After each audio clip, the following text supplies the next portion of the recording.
What's up everyone, John Rettinger from Techno Buffalo here with a full review for you of the newest tablet on the block. This is RIM's BlackBerry Playbook. Let's go ahead and see if it deserves a place in your bag.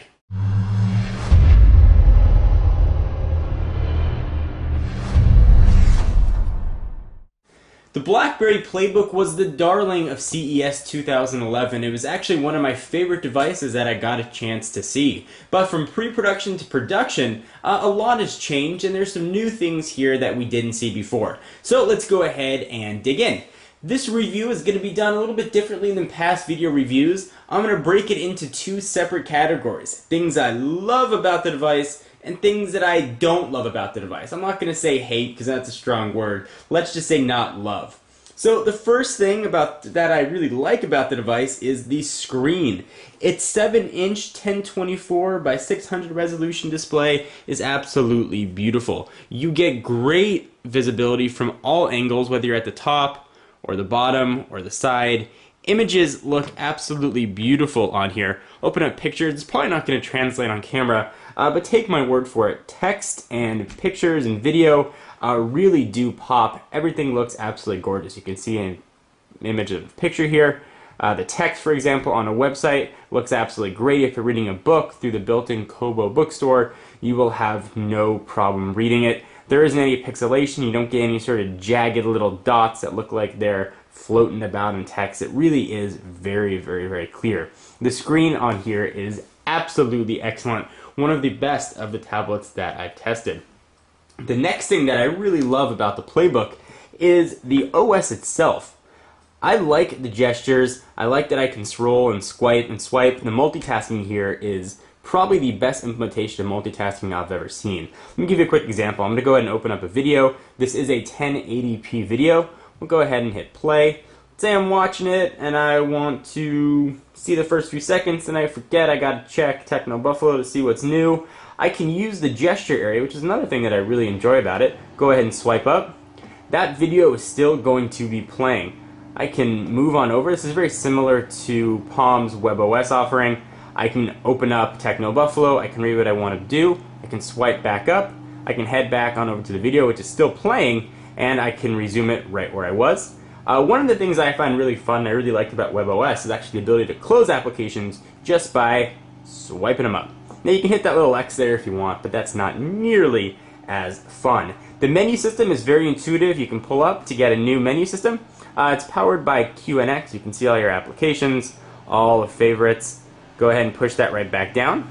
If you want to get some more information from a menu, you can actually swipe down and you can get all that information right there as well. Let's go ahead and put that back up. The tabs and the interface really do make this a fantastic operating system, and we're probably looking at the future of BlackBerries right here. So the OS is a huge positive. And as you see me go ahead and move through this, you're probably noticing that it's moving very quickly. Speed is one of the other things that I love about the Playbook. This thing is very, very, very fast. It's dual-core TI built processor, clocking in at 1 gigahertz on each core, augmented by 1 gigabyte of RAM.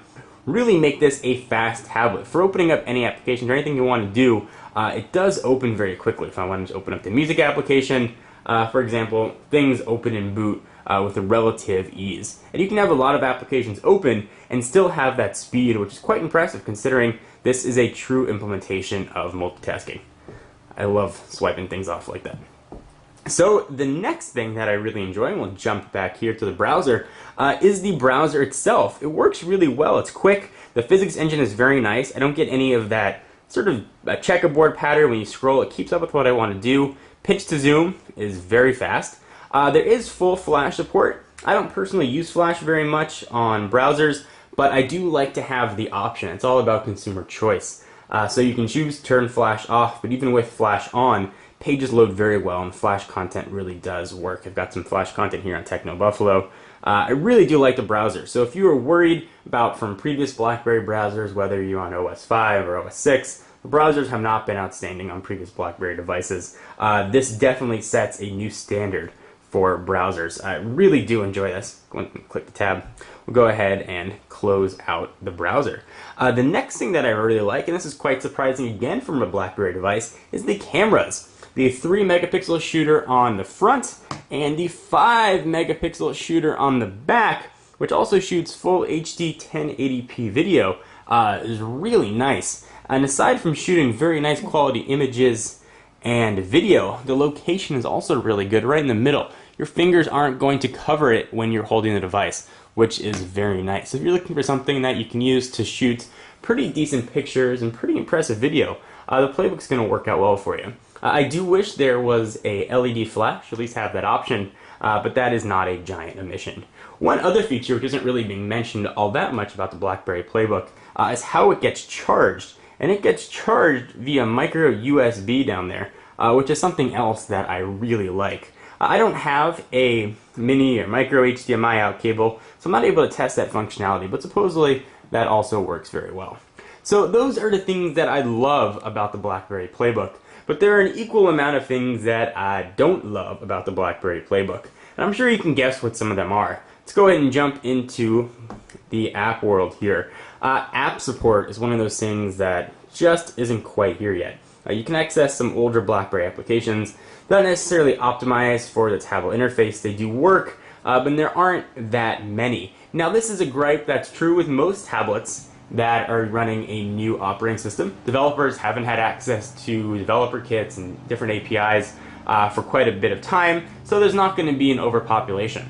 I think that's something I'll have to get rectified as the platform and the device matures. And also we're going to have support for Android applications coming soon, which is going to dramatically increase the number of applications that are available. So while it's a gripe right now at launch, I think that will get rectified in the coming months and probably years as the operating system and the Playbook and whatever comes out next, Playbook 2 probably, continues to mature.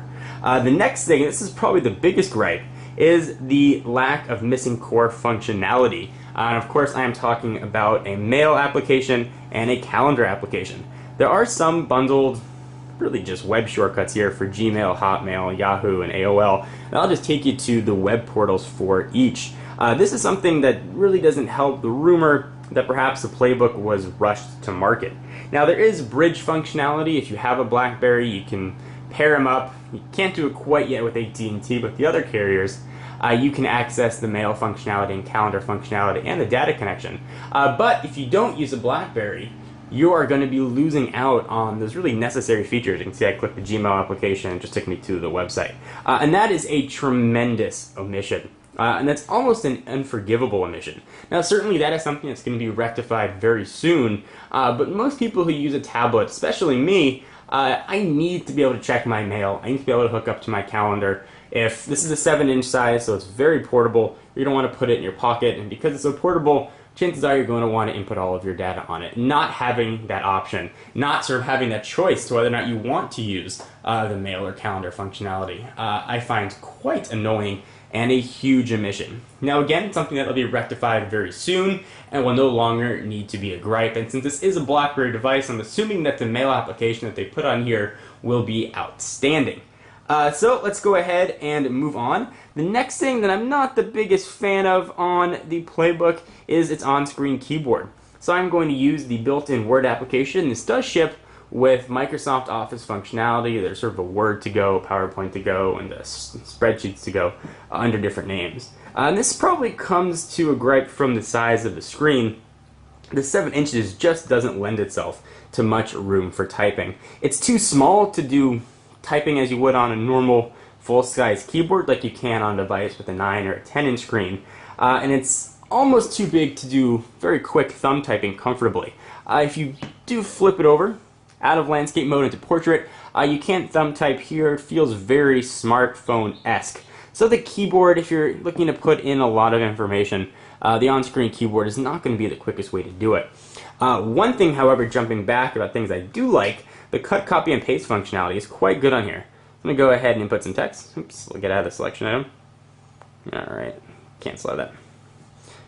There we go. So I go ahead and type something. The cut, copy, and paste, it's not as elegant as some other operating systems, but it does work very well. I go ahead and select.